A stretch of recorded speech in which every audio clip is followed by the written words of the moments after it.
Hey yo, what's up, guys? Today we'll be watching artists who ruined their careers with one song, and I did another one with like artists that did horrible crimes. So I decided to go with artists who ruined their careers with one song. And if you guys like this video, hit that like and subscribe button. Make sure you guys follow the original um, video uploader.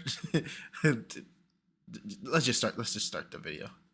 Whether it's a song jam-packed full of crazy conspiracy theories, or a song that is so offensive that 72,000 people signed a petition to get you canceled, the music industry can be a very fickle place. Even the release of one song can severely damage your image, your brand, and your entire career. Best case scenario, when you release a song, I don't know. I don't think a song could ruin your career. I think you can ruin your you want it career. to blow up and you want everyone to Unless you did like a lot of like crazy stuff in that. love it. But today we are going to be looking into the worst case, when a song blows up but not for the right reasons. So let's check it out. So I wanted to make a video kind of like my artists who ruined their careers with one album video, but believe it or not, it's kind of hard to find artists who straight up destroyed their entire career with one song. Usually it's a handful of other factors that the song played into, but for the I wonder if Burnt Minds is one, because that was a lot of controversy over that song. first two guys, the songs they released played a prominent role in the ending of their careers. And the last guy, I know you guys probably see him and you might be upset,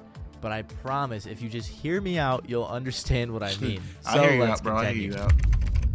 Chapter 1, B.O.B. B.O.B. was an artist who was making hits in the early 2010s, but after a conspiracy theory-ridden track, he lost much of his fan base. B.O.B. Bro, B.O.B., when I was like, I think the only songs I know was Airplane and what was that other song?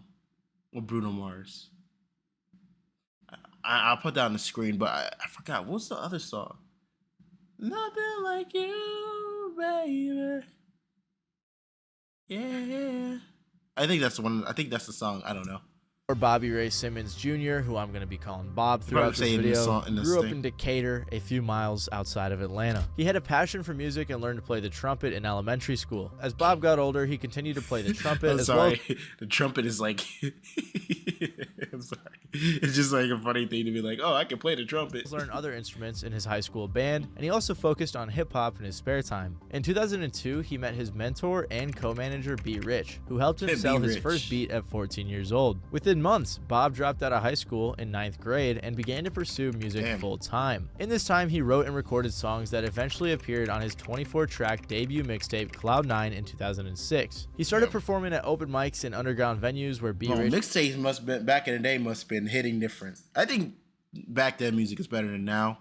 But, you know, even had to sneak him in because he was still a minor. One of these times was when he was snuck into T.I.'s nightclub and performed his unreleased song Cloud9. Luckily, manager T.J. Chapman was in the crowd and offered to co-manage B.O.B., which soon led to his signing with Jim Johnson's Rebel. You hear these stories and then you hear the downfall, like, oh, these people helped me, and then these people turn their back on me. Rock at just 17 years old. From 2007 to 2009, Bob released 4 mixtapes and 2 EPs, which gave him enough attention to get his first big feature on T.I.'s album Paper Trail, on the song On Top of the World. Around this time, B.O.B. was also signed by T.I.'s label, Grand Hustle Records, an imprint. Every freaking artist has a label. Everyone does. Atlantic. With all of this hype, Bobby made the 2009 XXL freshman class list, which also featured people like Asher Roth, Wale, Kid Cudi, and more. Also, fun fact, this was technically somewhat the first year that they had a cypher because all the boys freestyled in a vlog. I did a whole video on that and I just thought it was neat, so I figured I'd share it with you guys. But because of this, in the summer of 2009, Bob joined Kid Cudi and Asher Roth for the Greatest Hangover tour. Soon after, Bob created a mixtape titled May 25th to help promote his first studio album, The Adventures of Bobby Ray, which was planned to be released on... I knew it was Nothing on You. I knew it was that. The mixtape, alongside the hit song Nothing on You with Bruno Mars, did so well that Bob moved the release date up and dropped the album early.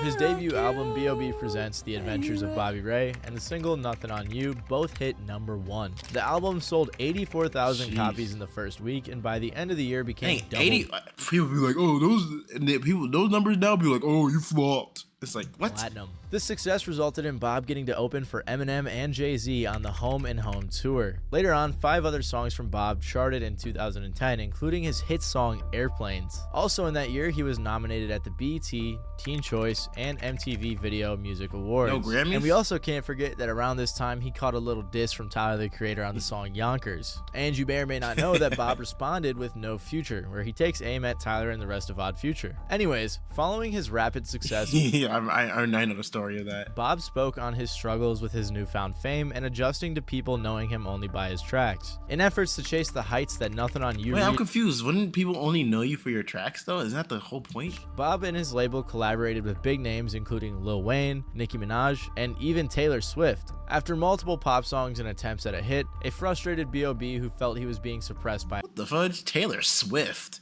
I never heard of B.O.B. with Taylor Swift. Atlantic decided to go his own direction. So what's up with all the blog rumors, Julie? Like about Atlantic holding Bob down? Yo.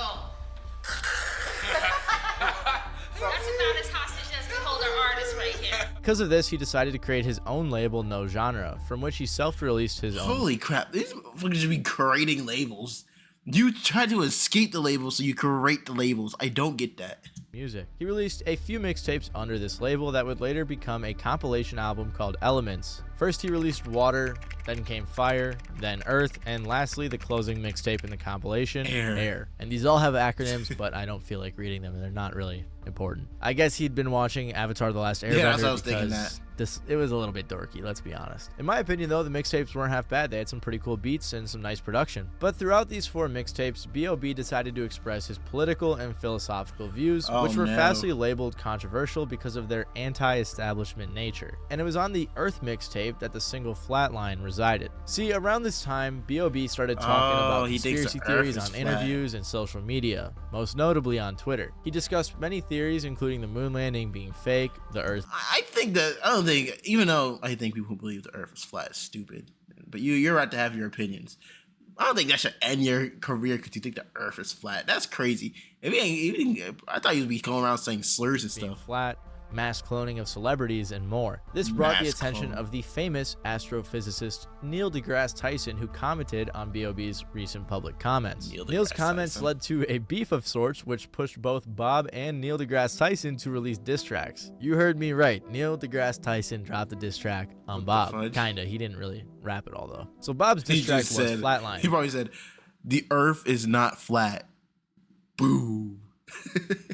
And within this diss track, he accuses Neil of getting paid off by the government to cover up the truths of the world, especially that it is flat. He also mentions believing that his phone is tapped, the existence of lizard people, government cloning, secret societies, anti-Semitic theories like Holocaust denial and Jews running the world, and a few others. Basically a lineup of your popular run-of-the-mill conspiracy theories. Bob said, I wonder what his career would look like if he didn't do this.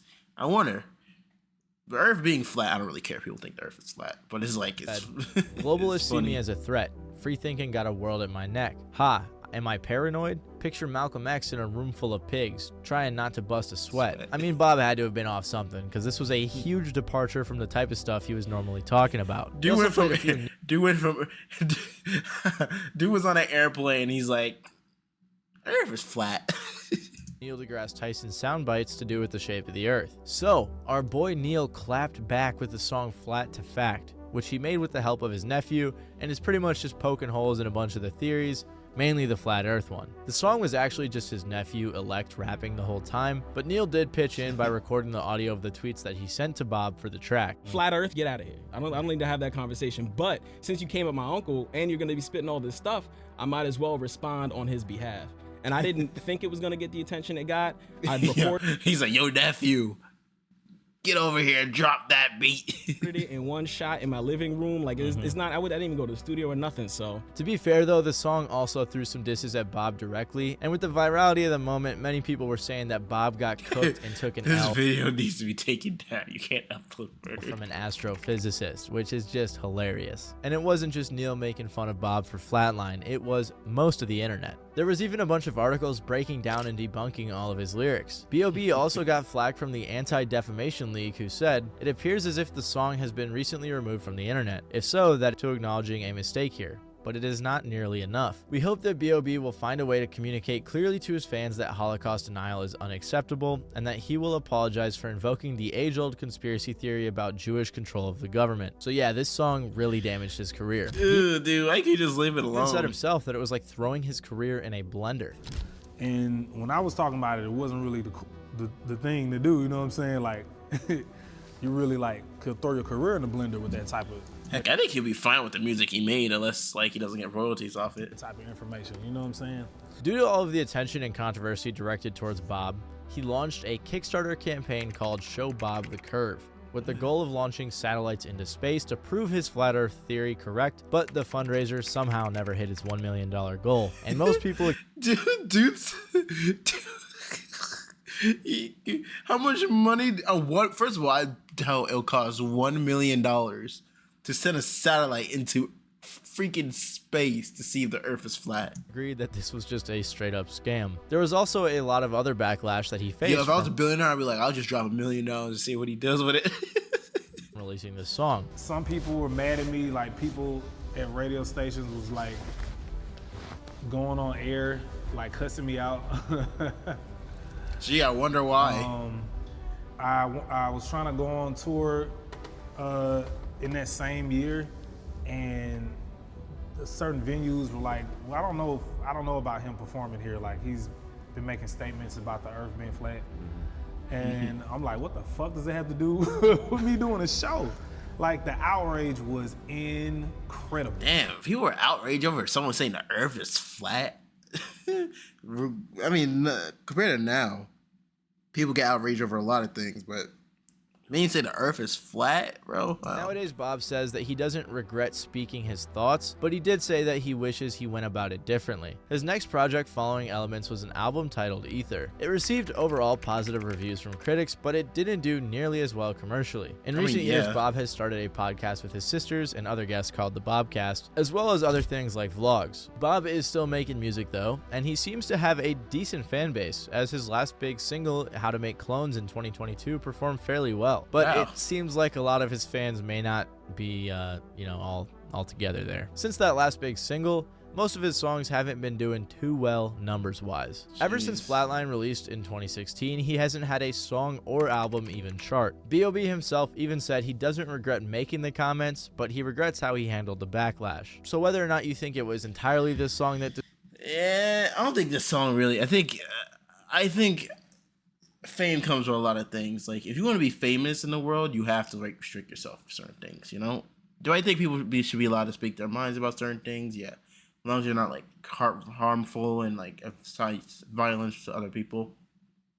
That's why I draw the line. But it's like the thing that, like, even the fact that he has someone like Neil deGrasse Tyson, which I don't even know who that dude is. Go after have his nephew be like, get on a diss track and be like, the Earth is not flat. Stop being stupid.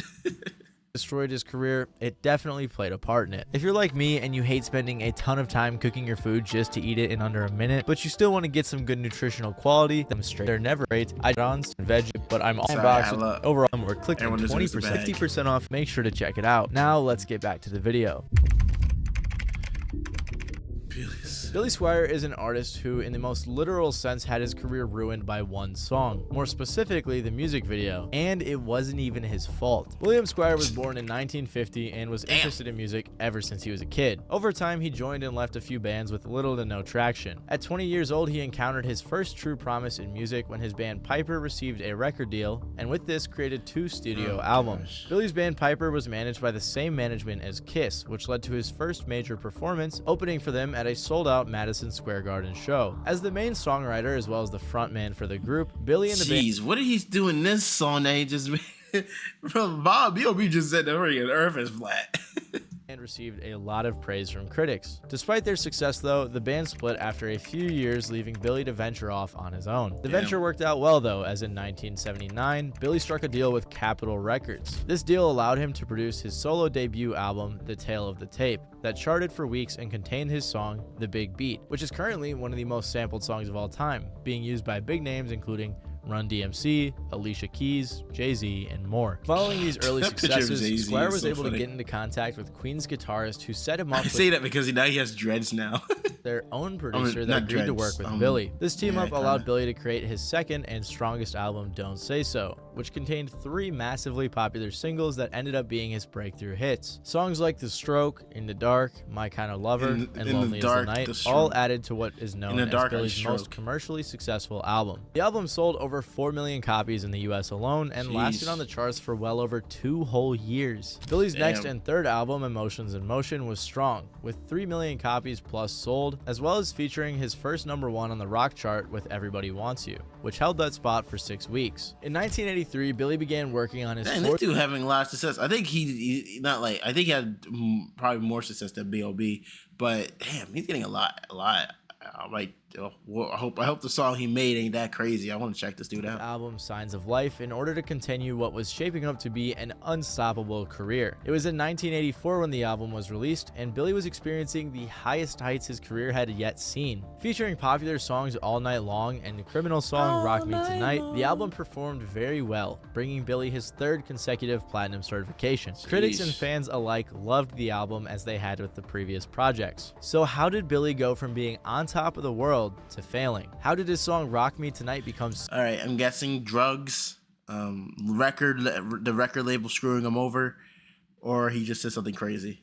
so successful, yet at the same time ruin his career? Well, the answer lies in the music video. It was soon after his tour kicked off that MTV released Billy Squier's music video for the hit song Rock Me Tonight. Regardless of the song already being very popular and well received, the video changed the narrative entirely. And while What there is were he plenty doing? of other artists at the top of the game who performed and did music videos of their own at the time that were objectively more flashy than Billy's, no one got quite the negative reaction that Billy received, even with many fans sticking up for him through the hate. The video featured Billy getting ready for a show, flaunting and dancing around all whimsical like, in a multicolored pastel bedroom with a pink outfit, pink satin sheets, and a pink guitar to match. A lot of people were saying he looked like he was a teenage girl. It was in the 80s and videos were all pretty the flashy, road? but after watching it and seeing how bad the choreography was, I can see why people hated it. Someone even commented, I remember seeing this video for the first time back in the 80s and shaking my head in disbelief. Although you could argue Bro, he's just dancing. that this wasn't Billy's fault. You see, Billy first wanted the director of Michael Jackson's Beat It, and the director was interested, but he declined because of a low budget coming out of Capitol Records, who at the time wasn't very interested in music videos. Then they tried another director, but that also didn't work out. So Billy's girlfriend I'm so confused. So he ruined his whole career was ruined because he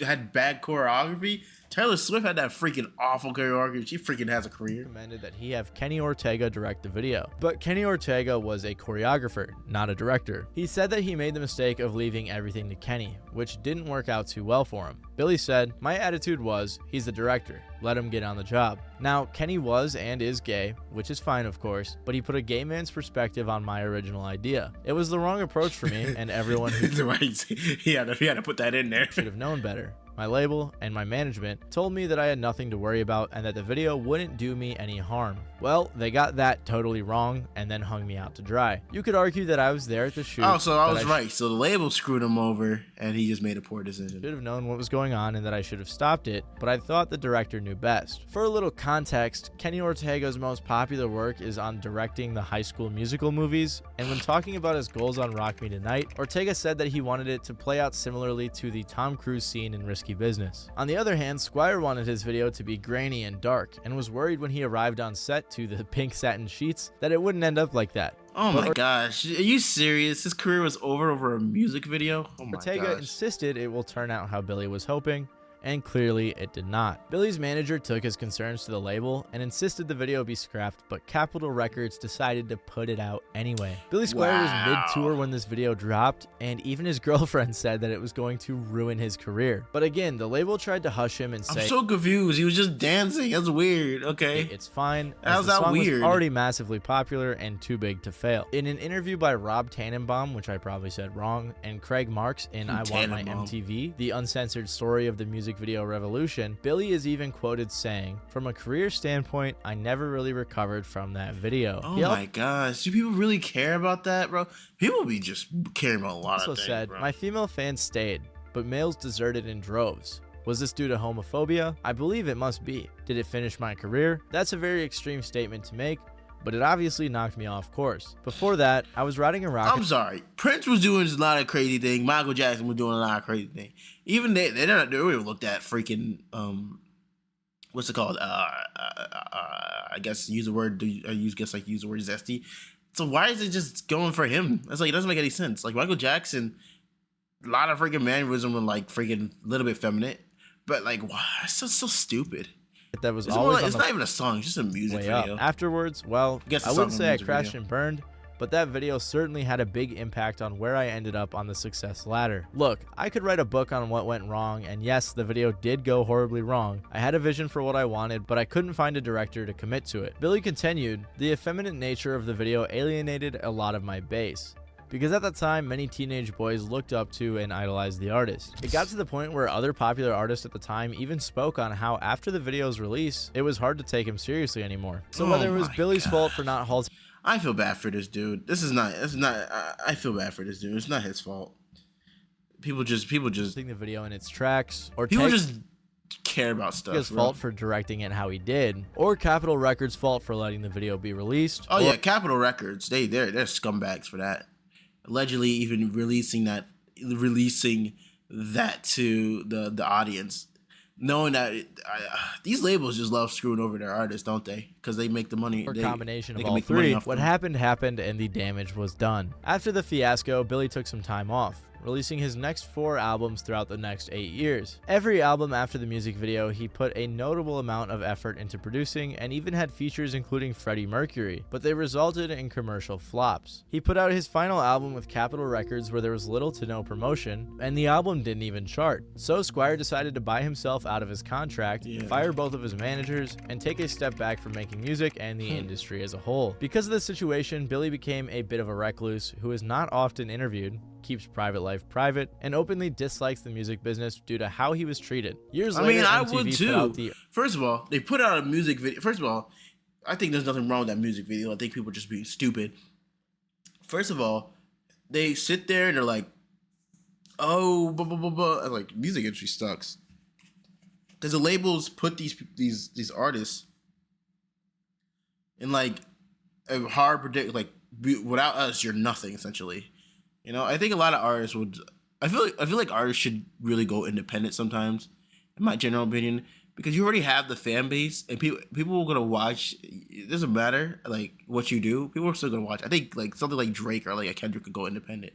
People wouldn't care because you still get a chance to freaking show off your art, and hell, you even have the money to freaking do it, and you get all the money from doing what you do.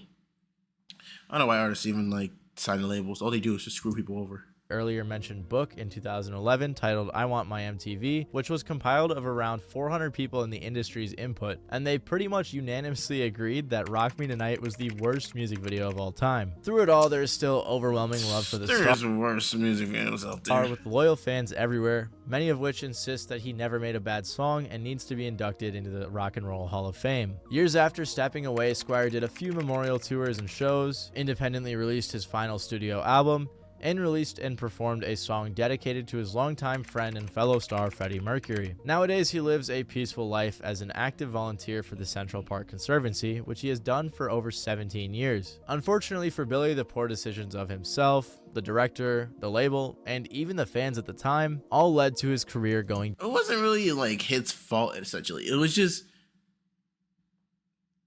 it's like he wanted a director, but the director did want something else.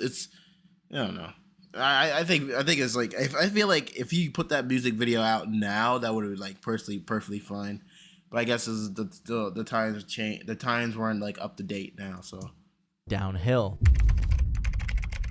Rick Ross. All right, now I know what you guys are thinking. Rick Ross obviously still has a career, and I agree. He's put out some dope tracks even recently. But the song I'm going to talk about was like a bullet that grazed his shoulder. Oh, is this the one he nearly said killed his I career. did something And to the girl? honestly, I'm surprised it didn't kill it. And after you guys watch this section, I'm sure you'll all agree with me. So let's check it out. So Rick Ross is a rapper I'm sure most of us are familiar with. After graduating from high school, Ross decided to try the college route, and ironically, he went for criminal justice. He also got a football scholarship, but decided decided to drop out of college and pursue another career as a correctional officer. Maybach he considered music. becoming a That's all I firefighter, hear. but opted for a position in construction instead, so he could dedicate more free time to making his music. He started out as Teflon Don and began making music and, more importantly, connections with people such as DJ Khaled. In the mid-2000s, he changed his name to Rick Ross, inspired by the notorious drug runner Freeway Rick Ross, and started getting attention in the music industry. Ricky Rose went on a solid run of dropping a It's really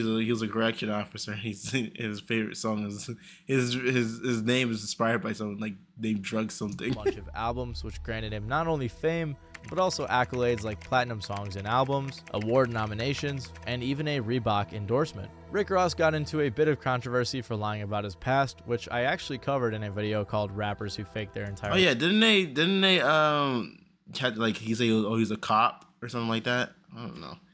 People care too much about certain things. lifestyles, so feel free to check that one out after this one. Plug. But Ricky got into another controversy due to one of his songs, which nearly ruined his career. At the near peak of Rick Ross's career, he decided to jump on the Future? song You Don't Even Know by Rocco with Future. The song performed pretty well, charting decently and spawning a few remixes, including big names like Wiz Khalifa, A$AP Rocky, 2 Chainz, Lil Wayne, and more. And all of this sounds pretty good at the surface level, but the controversy stems from Rick Ross's lyrics. Oh, In gosh. Ross's verse, he drops the crazy line, "Put Molly all in her champagne, she ain't even know it.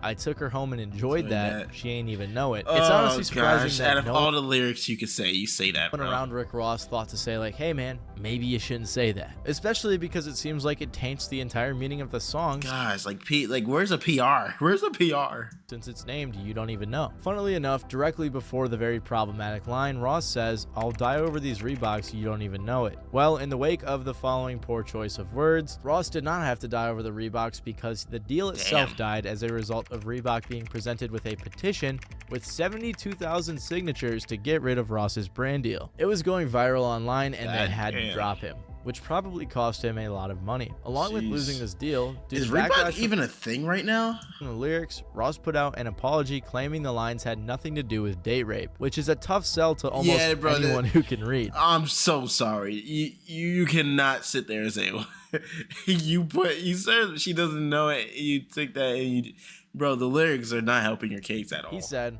"I want to make sure this is clear. That woman is the most precious gift known to man. You understand?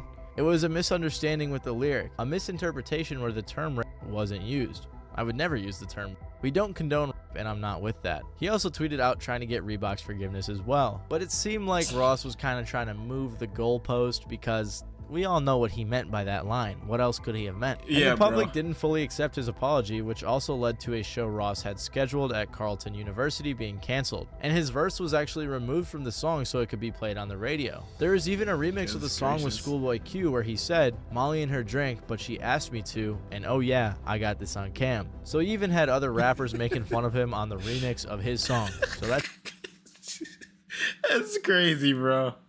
how you know you messed up. The Yeah, jokes on bro. Ross and his crazy word choice still even come up today. For example, in his ongoing feud with 50 Cent, 50 reposted the lyrics associating Ross with the numerous Puff Daddy sexual misconduct allegations. Oh The my effects on gosh. Ross's career were not just shown on social media though, because commercially it seems like he took a hit. You could say that his music and popularity were already on the decline, but it's possible that the I don't think Rick Ross really ended his career. I mean, he still gets he's still